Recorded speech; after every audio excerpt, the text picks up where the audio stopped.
Ledakan kembali mengguncang Gaza.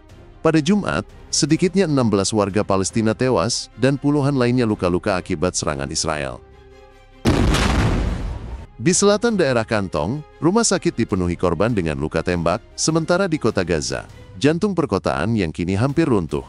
Warga berlarian, meninggalkan rumah, mencari perlindungan di pantai atau puing-puing bangunan. Gambaran ini bukan sekadar statistik. Ia adalah wajah nyata dari krisis yang semakin dalam, sebuah neraka yang seakan tidak berujung.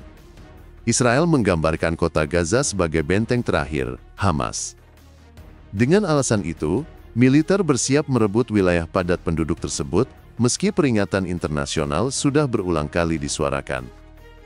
1 juta lebih warga sipil kini terjebak di dalamnya, menghadapi risiko serangan darat besar-besaran. Di distrik Shijaya, Zaitun dan Sabra, pinggiran kota yang kini menjadi garis depan, keluarga-keluarga terusir dari rumah mereka.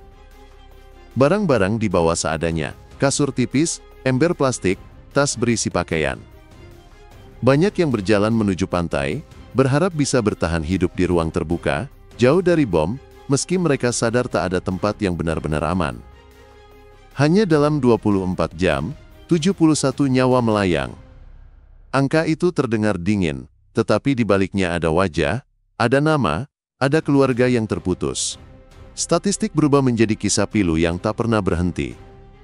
Di Rafah, Gaza Selatan, tragedi lain muncul dari tempat yang seharusnya membawa harapan. Puluhan warga berdesakan di pusat distribusi makanan, hanya untuk disambut peluru. 4 orang tewas seketika, puluhan lainnya terluka parah.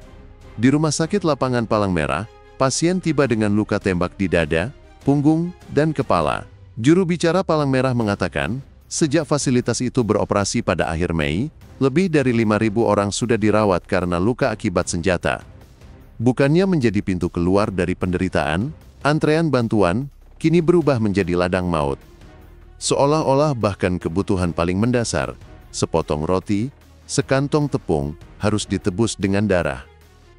Sekretaris Jenderal PBB, Antonio Guterres, memperingatkan dunia tentang bahaya kelaparan massal. Ia menuding adanya keputusan politik yang secara sengaja membuat akses bantuan terhambat. Tidak ada lagi alasan, tidak ada lagi hambatan, tidak ada lagi kebohongan, akses sikila katanya lantang. Data dari Kementerian Kesehatan Gaza menunjukkan lebih dari 300 orang, termasuk 121 anak-anak, meninggal akibat kekurangan gizi dan kelaparan sejak perang dimulai. Angka ini, meski dibantah Israel, menegaskan kenyataan pahit. Di Gaza, kematian tidak hanya datang dari bom, tetapi juga dari perut kosong.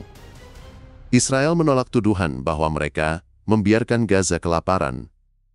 Mereka menuding Hamas mencuri bantuan, sementara kelompok kemanusiaan dianggap gagal mendistribusikan pasokan dengan efektif. Namun di lapangan, anak-anak kurus dengan mata cekung dan keluarga yang makan sekali sehari menjadi saksi bisu bahwa perdebatan politik tidak mampu mengenyangkan perut yang lapar. Menurut pejabat kesehatan di Gaza, lebih dari 62.000 warga Palestina telah tewas, sebagian besar perempuan dan anak-anak.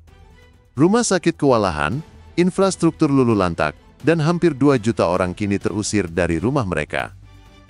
Israel bersikeras hanya akan menerima kesepakatan yang menjamin pembebasan seluruh sandera dan menyerahnya Hamas. Tetapi bagi warga sipil yang tak terlibat langsung, perang ini hanya berarti kehilangan rumah, keluarga, dan masa depan. Pertanyaannya, apakah strategi militer ini benar-benar menghancurkan terorisme, atau justru melahirkan generasi baru yang tumbuh dengan trauma dan kebencian lebih dalam? Gaza kini berdiri di persimpangan yang gelap. Kota-kota hancur, kelaparan menyebar, dan pengungsian massal menjadikannya lebih mirip kuburan raksasa daripada tanah yang bisa disebut rumah.